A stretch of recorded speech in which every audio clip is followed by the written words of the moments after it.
Good evening, ladies and gentlemen. We will call the Common Council to order. I will ask our clerk to call the roll. Alderperson Lysick. Here. Reinke. Here. Rote. Here. Stefanski. Here. Tenorio. Here. Vitale. Here. Weigel. Here. Grisham. Here. Haas. Here. Keen. Here. 10 present. We have a quorum. Please rise if you are able and join us in the Pledge of Allegiance, which will be led this evening by Alderman Lysick.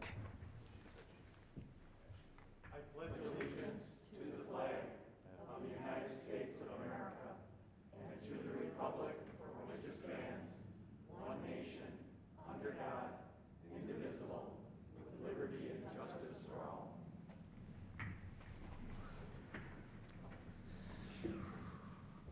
We have two public hearings this evening, but before we dive into those, I just wanted to touch briefly on the mask situation. We do ask, in accordance with the state order, that you keep your mask on. However, if you do need to speak, either as a council member speaking to staff or the public, or if the public needs to address us at the microphone, you may take your mask off to speak, but then we just ask that you keep it on when you are in your seats. Thank you. Going to public hearing number 1 under item D on our agendas. I will ask the clerk to read that. To convert taverns, cocktail lounges, and alcohol sales from special uses to permitted uses, creating section 9.025 and amending sections 12.40, 12.41, and 12.43 of the West Allis Revised Municipal Code. Thank you. Mr. Scher? Thank you, Mr. Mayor. This item was before the council on July 14th and sent to the Planning Commission for decision. And the Planning Commission recommended that it be approved. Basically, the ordinance that's changing taverns and places with alcohol beverage sales, packaged beverage sales, from a special use to a permitted use within the zoning ordinance. And the intent of this is to streamline the process for businesses to get into business. It makes full use of the Wisconsin state licensing, and it also it protects the city as well. There's still going to be oversight by the Common Council, the Licensing and Health Committee, to take into consideration the context of where the license is going to be, the applicant's location and the surrounding neighborhood. Public hearing is definitely an option for the Common Council, and but that ordinance states all of those things and offers those protections. Planning Commission has recommended approval, and it's before council this evening. We're recommending the council pass the version that the Planning Commission reviewed, and Planning Commission basically accepted what was presented to them from council. Thank you. Thank you. Do any members of the Common Council have questions on public hearing number 1? Okay, seeing none, are there any members of the audience that have questions or comments on public hearing number 1?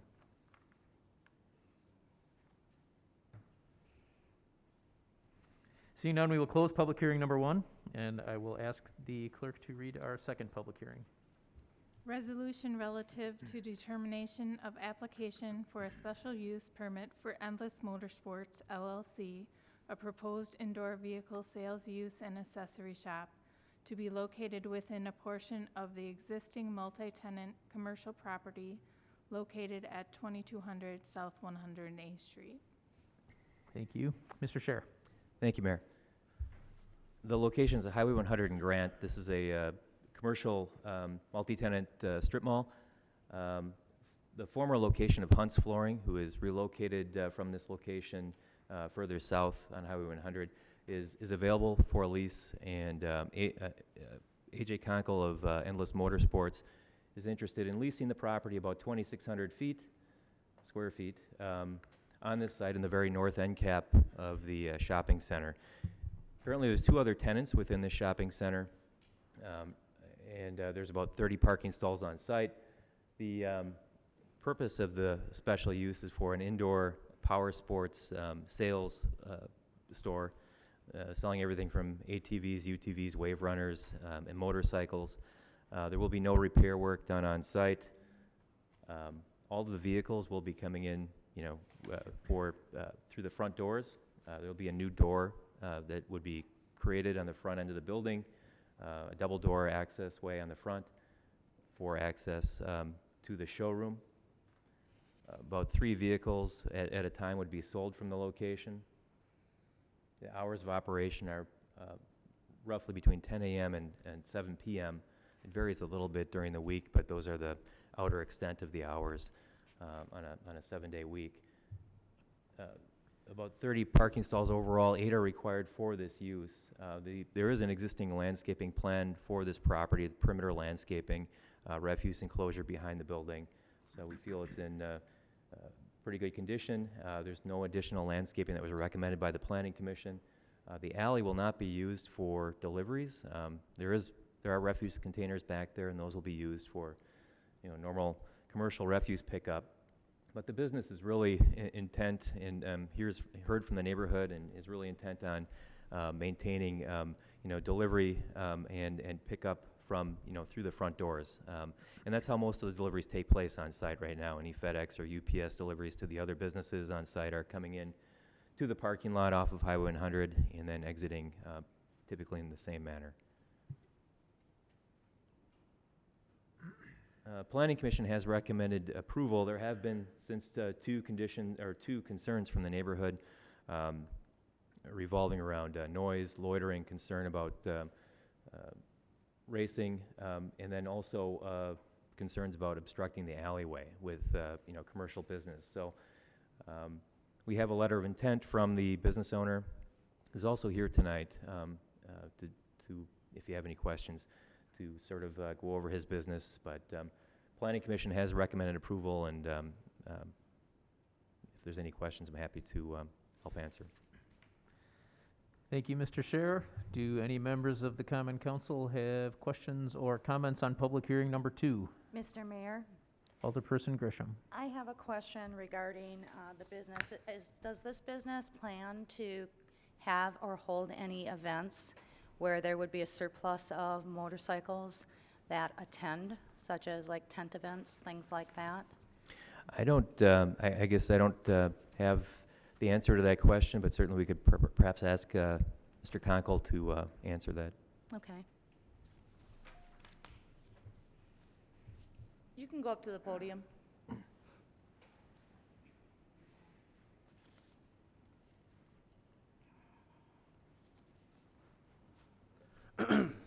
Our primary business is going to be off-road power sports, so like ATVs, UTVs, things like that. So we don't plan on holding any excessive, like, I know we've been asked about motorcycle nights. We do not plan on doing any of that stuff. The parking lot isn't very big for doing stuff like that, and I know that being in a residential neighborhood, that would not be a ideal situation. Okay. So we may participate, sponsor outside stuff, but not hosting on site.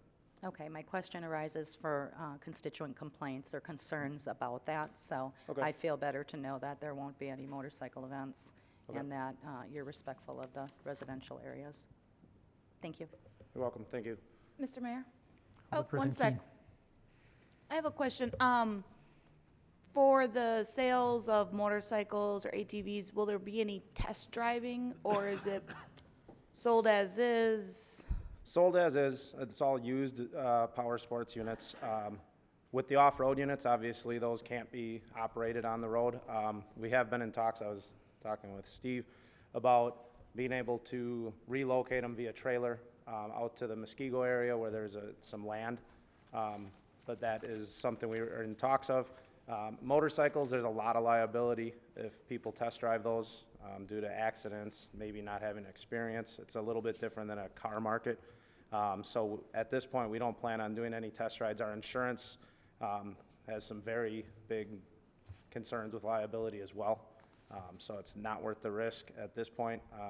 As is going to be our typical thing, and we'll give people, maybe a 5 to 7 day grace period. If they do have an issue with it and it's not working out for their needs, we'd return it, but not just letting people come and basically beat on or drive stuff. Right. Thank you. You're welcome. Thank you. Are there any other questions from the members of the Common Council? Mayor Devine. Alderperson Ranky. Being an alderman for as many years as I have, I do recall that you do have another location, is that not correct? A separate entity of a business, yeah, it was a vehicle performance shop Right. over off of 109th and On Mitchell. 109th and Mitchell. Yep. And I guess I'm a lot concerned about this particular location. Will you be having the rallies that you have indicated in the past at this other location? No, this, Rallies were very, very noisy. It's a dead-end street, and the cars would, when you did have the rallies, were very, very noisy. And I received several complaints at different times with these rallies. However, what are you basically going to sell at this location? it will be used power sports units, so like your ATVs, your UTVs or side-by-sides, wave runners, snowmobiles, motorcycles, dirt bikes. Being that it's a relatively small showroom, we're looking at having 8 to 12 units at a time on the showroom floor. We don't have any intention on doing anything like the other business where we had like open houses and things like that. That's kind of a completely different industry, even though it's still vehicle-based. This is a different. The people that purchase these items, will they be going through the neighborhoods to try them out, we'll say it that way? No, there won't be any test drives with any of these. If they purchase them, most of them are off-road use units, so they have to trailer them when they leave with them.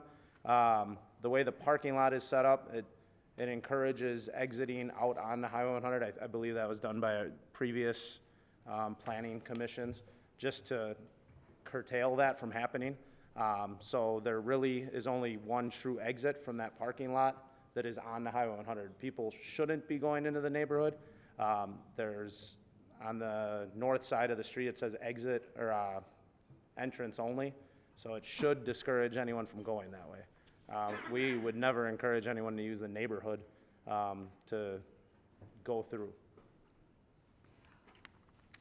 One of the complaints was that you're very, very close, you're on Highway 100. Highway 100 is really been inundated with cruisers. This year has been the worst year that I can remember.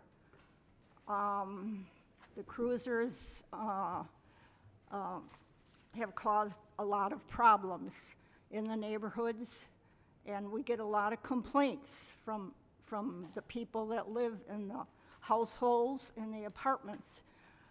This business, well, I would say will accentuate that problem. It's an ideal place for you to locate on Highway 100 where there's motorcycles, loud motorcycles, and cars, speeding cars. I commend you for choosing that location. However, because you chose that location, I'm a little concerned. I went on the internet and you're already stating that you have the store. I mean, you don't even have the permit, so how can you advertise that you have a store already in that location? So that is concerning as well. Highway 100 to me is a magnet. It's a magnet for all these loud motorcycles and racing cars. And the kids are using it, you might say, for entertainment. I would predict that selling motorcycles at that location would even accent it even more. So the reputation of Highway 100 has cruisers attracted. It's a magnet, definitely. And my concern is that your business would attract even more of these kind of customers that relate to noise, a lot of noise, and the racing cars on Highway 100. Well, and for that particular reason, that's why we do want to make sure we are shut down early in the evenings, and we aren't going to promote any hanging out or congregating in that parking lot. I know most of the cruising starts in the evenings, 9, 10, 11 o'clock, and we'll be completely closed, not open for any kind of business. And our ideal demographic for this business isn't the, I guess what you'd call 18 to 25-year-olds. Yes, they do like motorcycles, but when it comes to the side-by-sides and the off-road, you find a lot of 30 to 50-year-old guys that like to hunt, things like that. That's a big market for these. A lot of times the younger kids can't afford some of this stuff because it is fairly expensive these days. So that's not what our target demographic is. The reason for Highway 100 as a location is obviously the retail traffic that drives by, that we're hoping will make it in a centralized location compared to some of the other dealerships in the area, and hopefully, obviously, be successful that way. So you don't foresee that you will have any gatherings of the youth Nope. on site?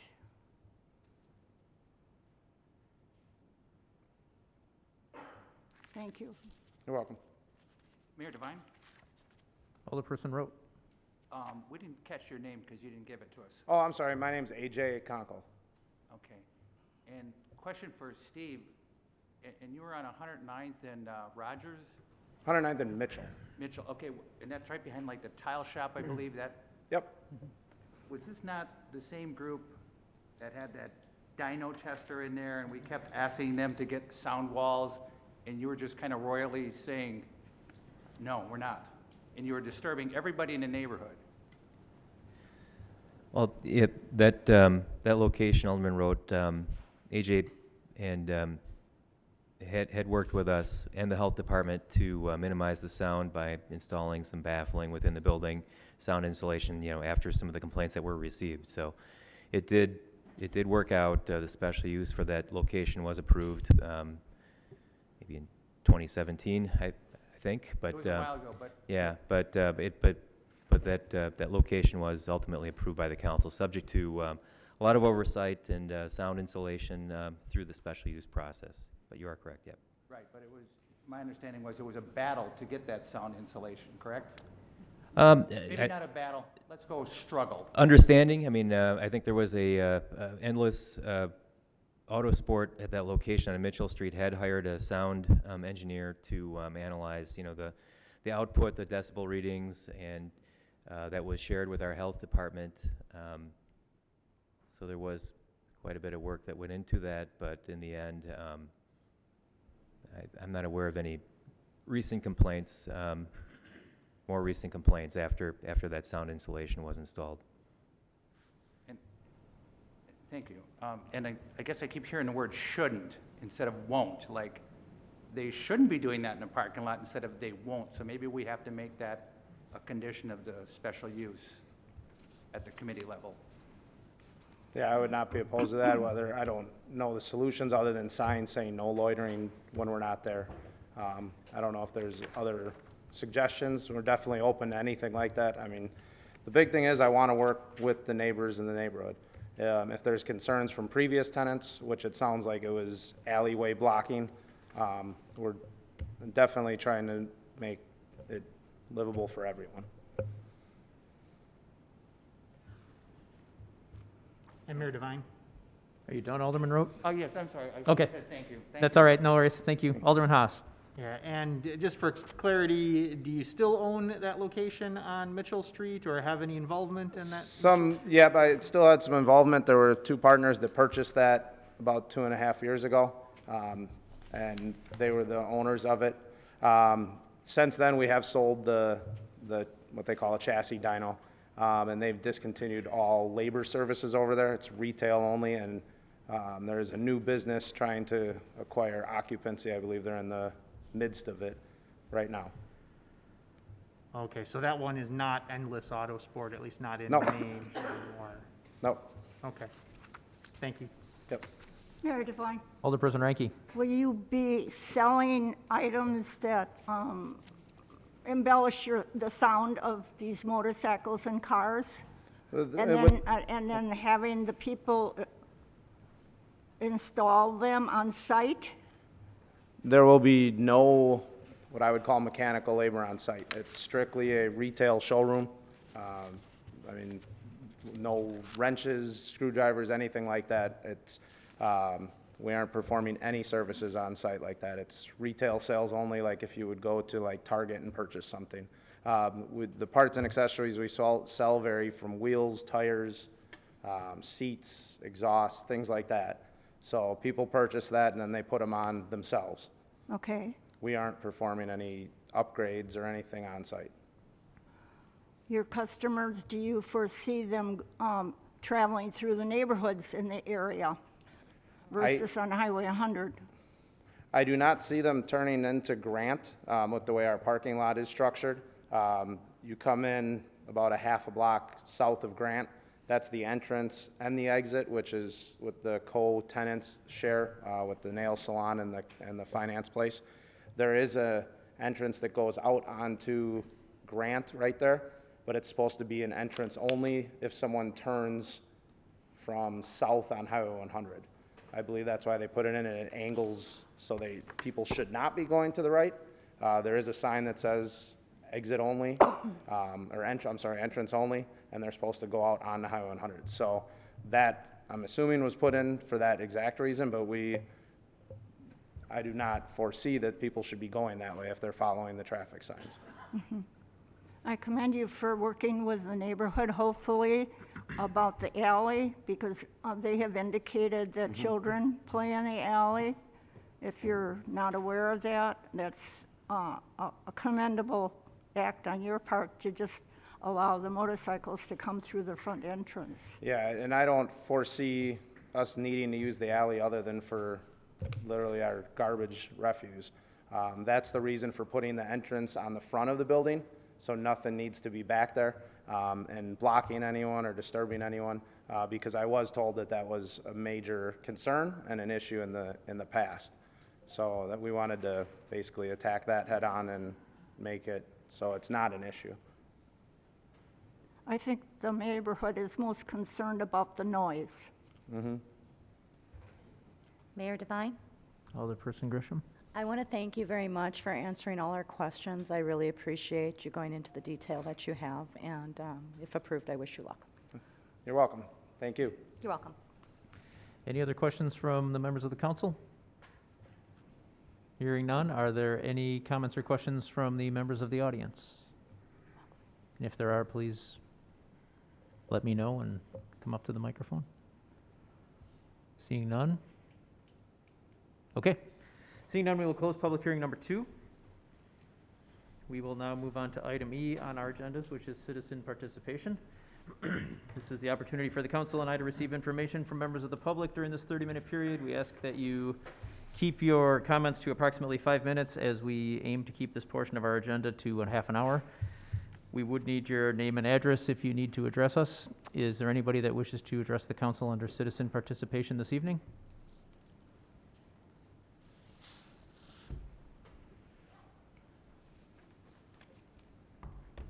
Hi. I'm Susie Roundy Schmidt. I live at 740 South 103rd Street.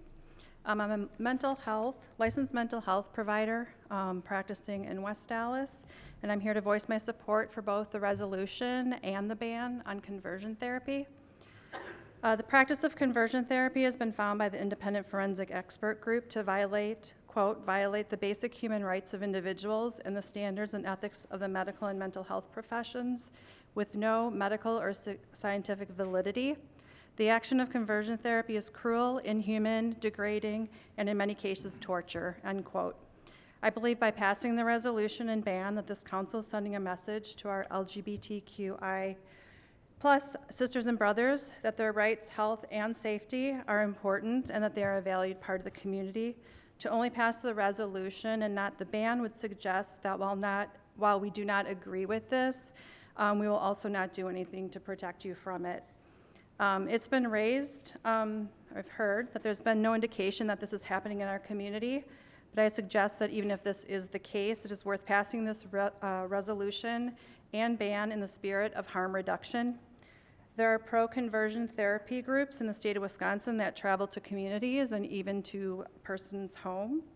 I would hope that we can send a message with the resolution and ban that West Allis is not only against conversion therapy happening here, it is also not open for recruitment. Thank you. Thank you very much. Does anybody else wish to address the council under citizen participation?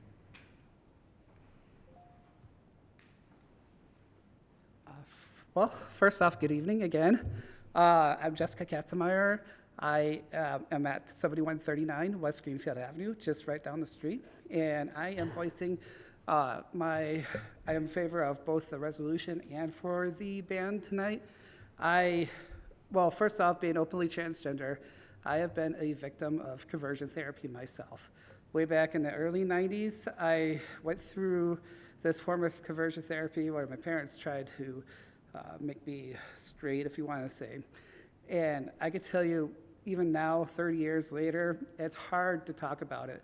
The psychological impacts that it has as a child back then to even now as an adult. And I could tell you that it's not just for me, but it's just for any of the children who has been through this horrible form of conversion therapy before. And while a resolution is good, I think it just makes a statement. And whereas the ban would have that underlying action of preventing this from happening in the future. We could pass a resolution, but are we going to wait for something to happen without passing the ban? So if we pass the ban, I think that it would help children to feel safe here in this community. And I do feel like one of the qualities of the city is quality of life. And having ordinances like this on the books helps for LGBTQ people in the city to feel safe, to be safe for who they are, to be safe where they live and within the rest of the community. So I want to say thank you for letting me have a few minutes of my time. Thank you. Yep. Does anybody else wish to address the council under citizen participation this evening? Hi, my name is Austin Keeler. I'm not a resident of West Allis, but I reside at 805 Lois Avenue, Brookfield, Wisconsin.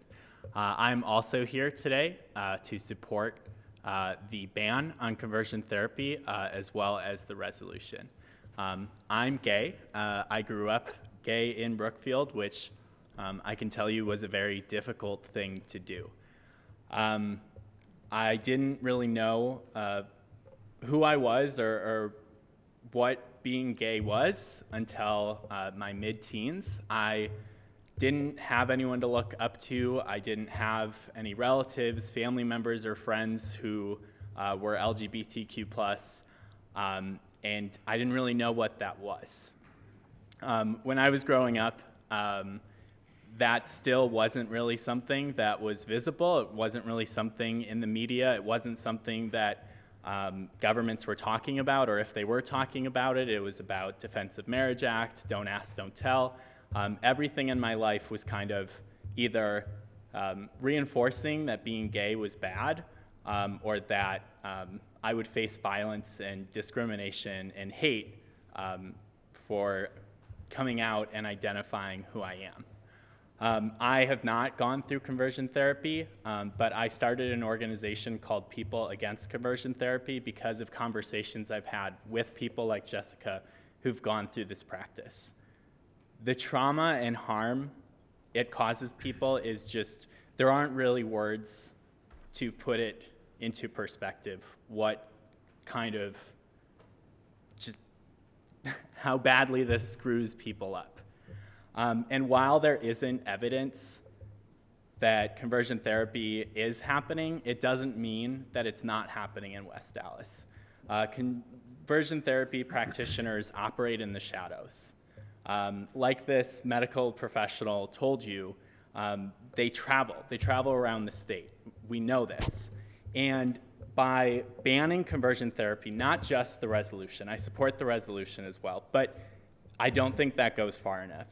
We need to ban conversion therapy like we have in Milwaukee, Madison, Eau Claire, lots of other municipalities around the state. And the reason they take bans instead of just a resolution is because the more places in this state that they can't practice, the harder it is for them to practice.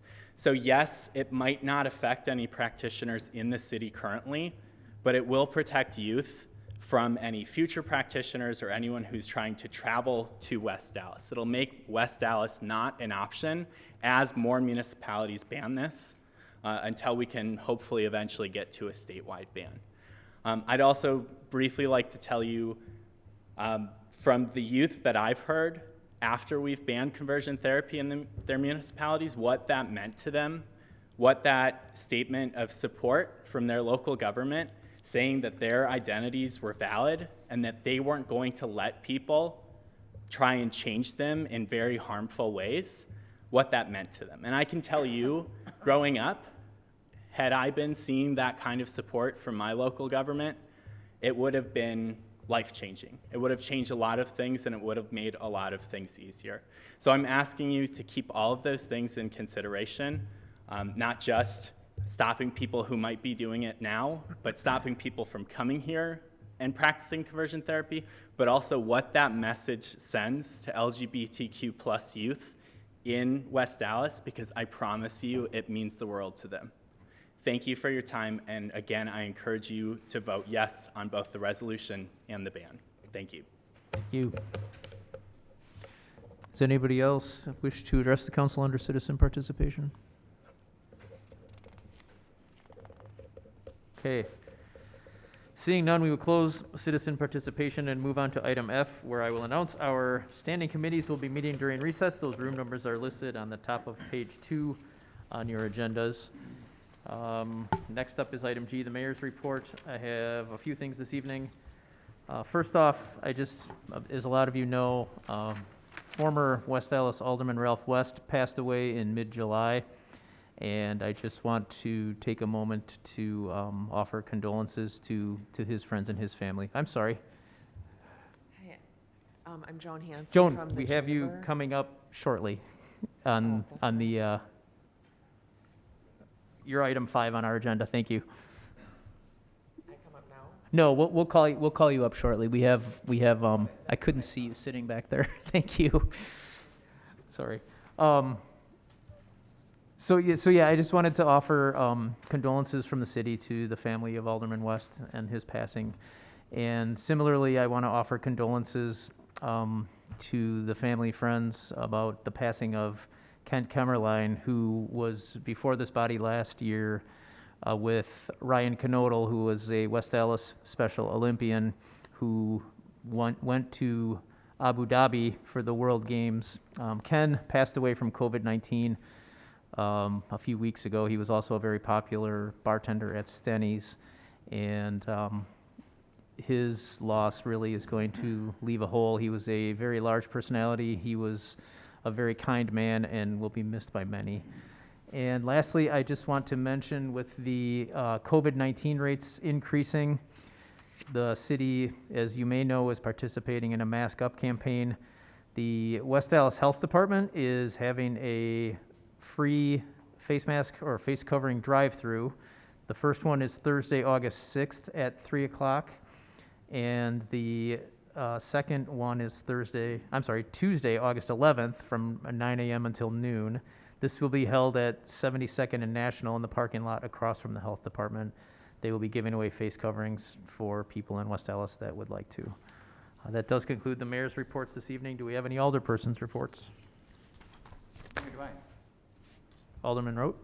I would just like to say kudos to the West Dallas Police Department for solving an 11-month-old murder in our city here a few days ago. They just never gave up on this one, and thank you. Thank you. Any other reports from the alderpersons? Mayor Devine. Alderman Tenorio? So I just want to inform everyone that the Liberty Heights Park Neighborhood Association, we're having a town hall on August 12th. That's a Wednesday at 6 o'clock to 7:30 on public safety in the community. That'll be at the farmers market, and just want to invite the public to that. Thank you. Any other alderpersons' reports? Mayor Devine, Alderman Lysick. I move for approval of the minutes of the Common Council meeting of July 14th, 2020. Second. There is a motion and a second. Are there any changes to the minutes? Hearing none, all in favor? Aye. Any opposed? The minutes are approved. Standing committee reports, we have none. Mayor Devine, Alderman Lysick. I move that we stand in recess until conclusion of the committee meetings. Second. There is a motion and a second. All in favor? Aye. All opposed? We are in recess, and now we will move on to the committee of the whole, where Ms. Hanson, you will be called up shortly. Committee of whole meeting will come to order. Let it be noted all members are present, and we have one item on the agenda this evening. That's a discussion and presentation from Joan Hanson regarding plans for expansion of Wauwatosa West Dallas Chamber of Commerce. Good evening, everyone. Thank you for the invitation to come here this evening. I'm very excited about it. First of all, thank you, Mayor and members of the Common Council. I'm Joan Hanson. I am the Executive Director of the Wauwatosa West Dallas Chamber of Commerce. And just a little bit of, I just wanted to give a little bit of background on how I got here.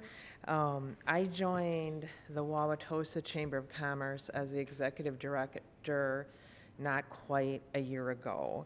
And at that time, I came in, the Wauwatosa Chamber only had a part-time executive director, and there were a lot of discussions with our board on how do we, do we remain viable? And there were a lot of conversations preceding me starting this position about, we should be expanding to West Dallas. And we had several board members interested in that. We actually have several business members who are from West Dallas already.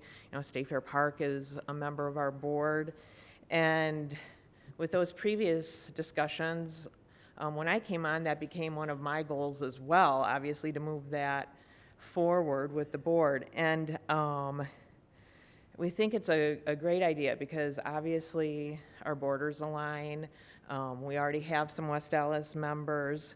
From a, like any business, from a viability perspective, we're trying to pivot like a lot of businesses are right now during kind of these challenging times. So our board approved it, and, we had some conversations with the mayor, and we just proceeded with this. And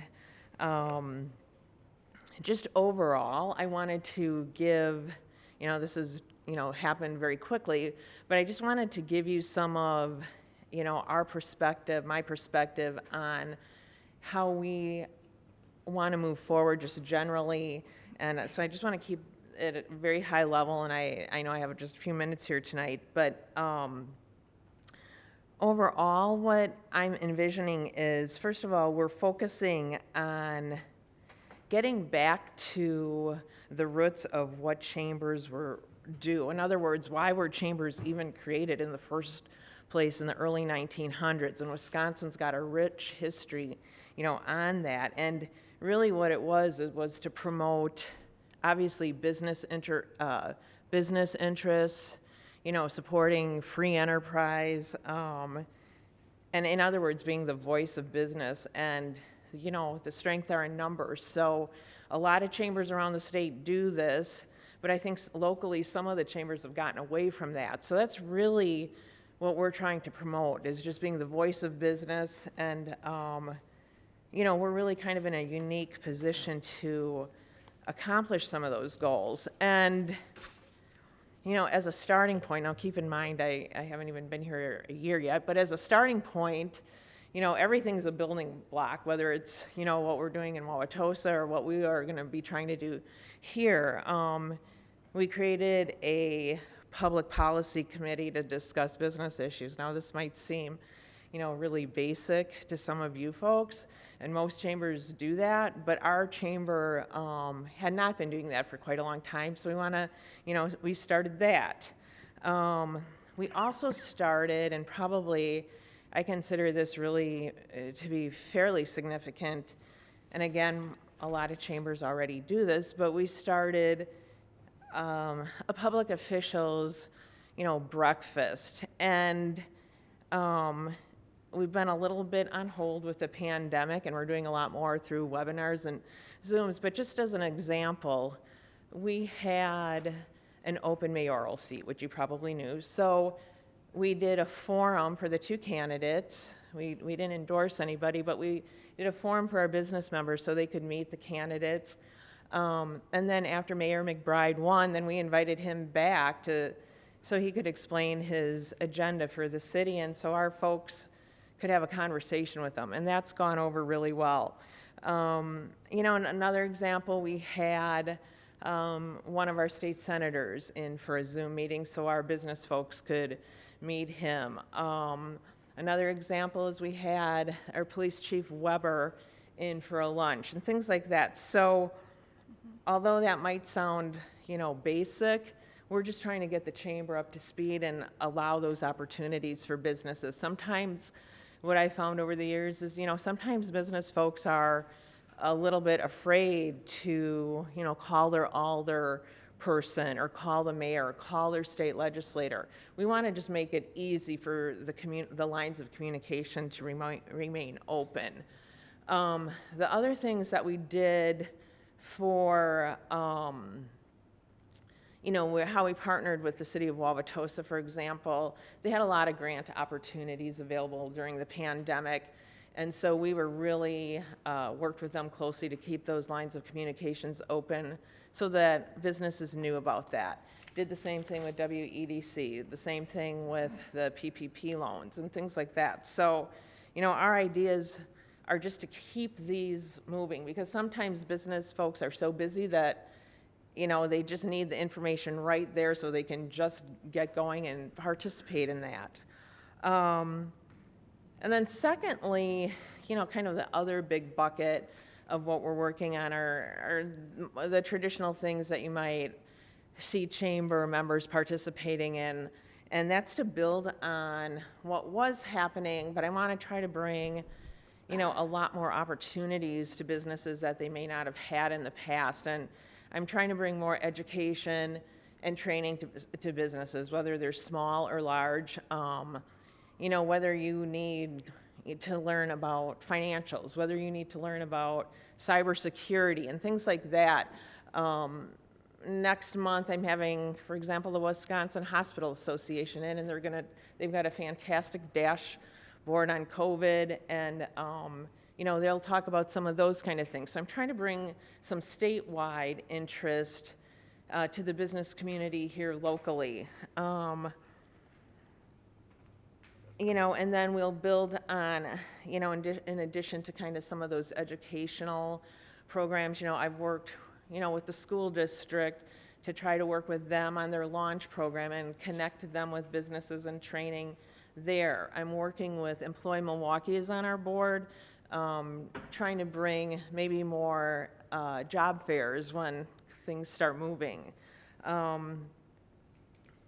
And then the other things would just be the kind of the fun traditional stuff. Yesterday we had our annual golf outing, and I learned that in the past West Dallas had their golf outing at the same time, not at the same time, but at the same location. So I want to try to make sure we keep that energy going or get it going again. And just also trying to have fun events, whether it's after hours, networking, whatever it might be. So those are kind of the two buckets of, programming and, advocacy that we're working on. And then the other thing that I'm very excited that we just launched in the last couple of weeks is we were really fortunate to bring on Network Health to partner with the Chamber. They are our official provider in health insurance, and that is so important, as all of you know, to small businesses, small, medium, and large businesses, but especially small businesses where they sometimes can't afford to provide health insurance if they're real small companies. So they offer, partnering with them so that they can offer a reduced rate to businesses. So that's something I believe that our chamber had in the past. I'm not sure about the history on why we didn't anymore, but we're bringing that back on board, and I hope that's really successful in the future for, whoever wants to take advantage of that. So that's kind of high level on where I'm trying to go. But what I'm really interested in, what has really helped me since I've started, is I'm really soliciting feedback from all of you, from businesses. I've already met with and talked to quite a few businesses. Want to put together kind of a focus group, because we just want to try to offer, whatever brings value to businesses. And so it's kind of high level, and that's where we're hoping to go in the future. And, I think with that, I'll just close, and if there's any questions, but I appreciate being here. Thank you. Thank you very much for your presentation this evening. I'm sure that I speak for the entire council when we say we're thrilled to see the West Allis Chamber of Commerce be resurrected and reinvented again. We were all sorry to see its demise several years ago, and so we're looking forward to working with you. And any of the council members have any questions? Yeah, Mr. Chair? Alderman Haas. Yeah, I am aware of at least one business in West Allis that has already joined the new Wauwatosa West Allis Chamber of Commerce, and that's my law firm, Forward Disability Attorneys. And Joan, I'd like a plaque, please, hanging in my office. Thank you in advance. Thank you for that. Any other comments or questions? Mr. Chair, Alderman Tenario. so quick question. So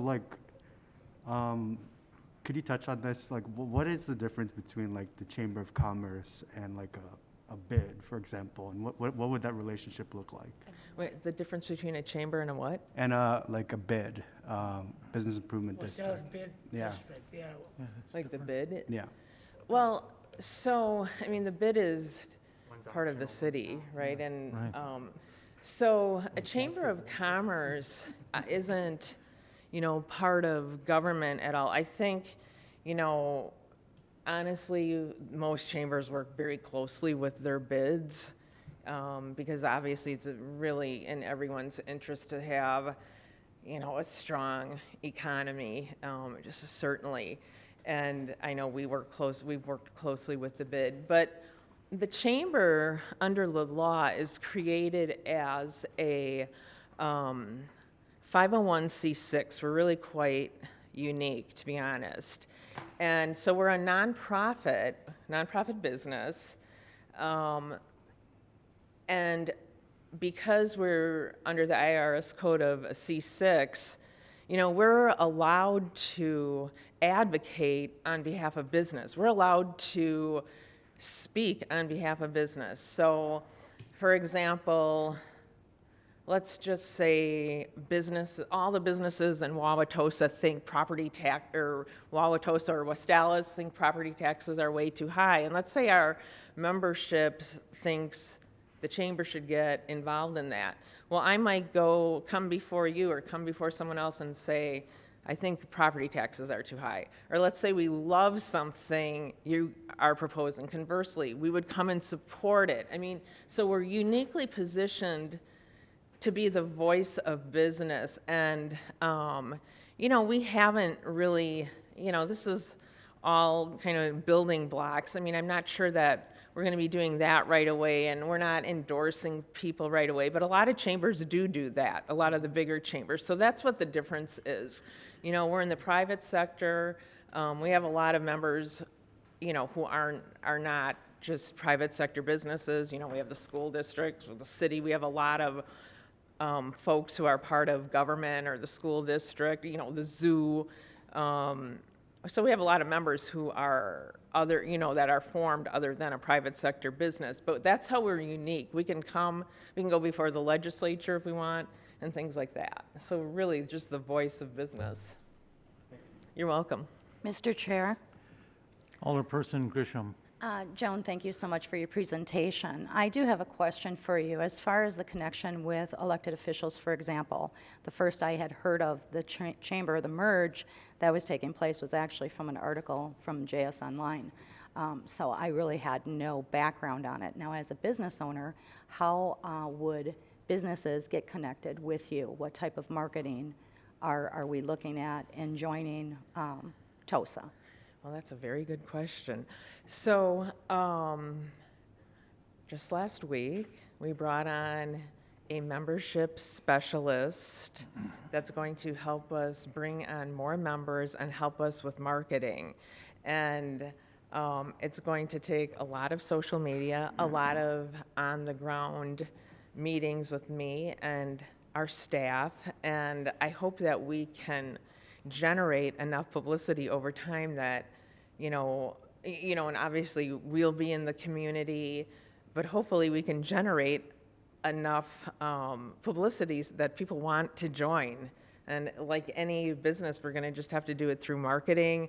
Some businesses are really in a tough situation right now. So if somebody, just with the pandemic and having, a lot of folks have closed down for a while, I'm also trying to say, come on board, if you need to have 3 or 6 months free of membership, fine, but just come and learn what we're about. And, for our events, we put it out through social media as well. We just have to be stronger in that space, and that's what I'm hoping to do with our new membership person.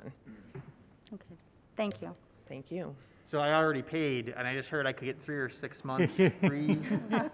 No, I'm only teasing. Right? I know. If there's no further questions, thank you very much for your presentation this evening. Thank you. Thank you for having me.